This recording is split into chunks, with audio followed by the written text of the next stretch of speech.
आज का हमारा क्राइम केस इतना ज़्यादा डिस्टर्बिंग है कि ना सिर्फ आपकी रूह कांप जाएगी बल्कि इस केस में आपको कुछ गोस्ट एक्टिविटीज़ का भी पता चलेगा। Welcome to my channel. मई 1999 में एक 14 साल की लड़की आफांग हांगकांग पुलिस स्टेशन में पहुंचती है। आफांग ने पुलिस को बताया कि उसने अपने सामने एक लड़की को टॉर्चर होते हुए देखा था और यही नहीं, उसने भी उस टॉर्चर में पार्ट लिया था और वो पुलिस को ये भी कहती है कि वो ये सब इसी वजह से कन्फेस कर रही थी क्योंकि उस टॉर्चर होने वाली लड़की फैनमैन ये का घोस्ट उसे हॉन्ट कर रहा था। फैनमैन ये नाम की लड़की जिसे बचपन में ही उसके पेरेंट्स ने अबैंडन कर दिया था और जब वह 16 साल की हुई तो उसके ऑर्फनेज ने भी उसे निकाल दिया क्योंकि उन्होंने सोचा कि अब वो खुद ही कमा सकती है। अब फैनमैन ये रोड पर आ चुकी थी क्योंकि उसके पास कमाई का कोई भी जरिया नहीं था, तो पहले वो भीख मांगती है और बाद में छोटे मोटे कुछ काम करती है और क्योंकि वह सिर्फ एक बच्ची थी तो धीरे धीरे उसे नारकोटिक्स ड्रग्स का एडिक्शन हो जाता है और यहाँ तक कि अपने सर्वाइवल के लिए फैनमैन ये को प्रोस्टिट्यूशन तक करना पड़ा था। अब 1996 में फैनमैन ये की मुलाकात एक आदमी से होती है और जल्दी ही दोनों शादी कर लेते हैं। अब दोनों का एक लड़का भी था। अब जाकर फैनमैन ये को लगता है कि उसकी लाइफ पूरी हो चुकी थी और उसके पास कहने के लिए कोई अपना था। अब फैनमैन ये अपने बेटे के लिए सोचती है कि अब वो अपनी लाइफ को ट्रैक पर लाएगी और धीरे धीरे वह अपने ड्रग के एडिक्शन को भी कम कर देती है। लेकिन अब फैनमैन ये जाने अनजाने एक ऐसी गलती करने वाली थी जो शायद उसकी लाइफ को ही एंड कर देगी। अब 1997 में फैनमैन ये की मुलाकात एक ड्रग डीलर यान मान लोक से हुई। यान मान लोक एक ड्रग डीलर होने के साथ साथ एक 32 साल का इंसान था जो बहुत ही पावरफुल था।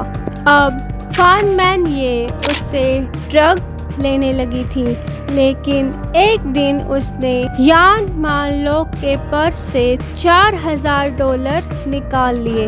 जब यान मैन लोक को इसका पता चलता है तो वह ना सिर्फ फैनमैन ये को $4000 लौटाने के लिए कहता है बल्कि वह और ज़्यादा पैसे मांगता है, लेकिन फैनमैन ये सिर्फ उसे $4000 ही लौटा पाती है। लेकिन अब यह चोरी का केस इतना भयानक मोड़ लेने वाला था कि सब लोगों की रूह कांप जाएगी। अब यानमान लोग फैनमैन ये से पैसे वसूलने के लिए उसका किडनैप करवाता है और वह सोचता है कि वह पूरे पैसे उससे वसूल लेगा। अब वह फैनमैन ये को एक बिल्डिंग में ले जाते हैं और अब यानमैन ने बहुत सारे और लोगों को बुला लिया था और वो उन सब से कहता है कि तुम इस लड़की के साथ जो चाहो वो कर सकते हो। और फिर शुरू होता है एक बहुत भयानक टॉर्चर। फैनमैन ये को मारा जाता था, उसे उल्टा लटकाया जाता था और उसकी बॉडी को भी बार बार जलाया जाता था। लेकिन अब इतना टाइम ये सारा टॉर्चर सहने के बाद फैनमैन ये की बॉडी अब हर एक टॉर्चर पर पहले जैसा रिएक्ट नहीं करती थी, जिसकी वजह से अब वो लोग प्लान बनाते हैं और उसके मुंह पर कपड़ा लपेटते हैं और बाद में उसे एक पंचिंग बैग की तरह यूज़ करते हैं। अब फाइनली इतना टॉर्चर सहने के बाद फानमैन ये की मौत हो जाती है और वो दरिंदे यहाँ भी नहीं रुकते। वह उसकी बॉडी को छोटे छोटे पीसेस में काटते हैं और उसे एक बड़े आकार की हेलो किटी डॉल में डाल देते हैं। लेकिन जब एक 13 साल की लड़की जो यानमैन लोग की गर्लफ्रेंड थी वो फानमैन ये को टॉर्चर होते हुए देखती है तो वह भी उसमें हिस्सा लेती है और वह अपने बॉयफ्रेंड को कहती है कि तुम बार बार फानमैन ये के सिर पर हिट करो।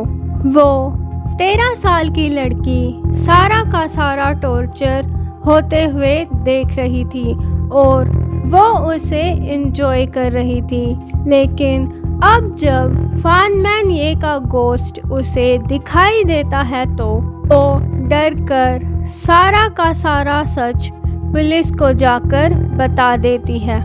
अब जब पुलिस अपनी इन्वेस्टिगेशन करती है तो उन्हें उस बिल्डिंग के रूम में सारे एविडेंस मिल जाते हैं और इस केस से जुड़े हुए सभी क्रिमिनल्स को अरेस्ट कर लेती है, क्योंकि फायांग ने इस केस में पुलिस की हेल्प की थी तो पुलिस उसे बरी कर देती है। लेकिन इस केस से जुड़े हुए सारे के सारे क्रिमिनल्स को उम्र कैद की सज़ा मिलती है, जिसमें 20 साल तक वो कोई भी बेल अप्लाई नहीं कर सकते।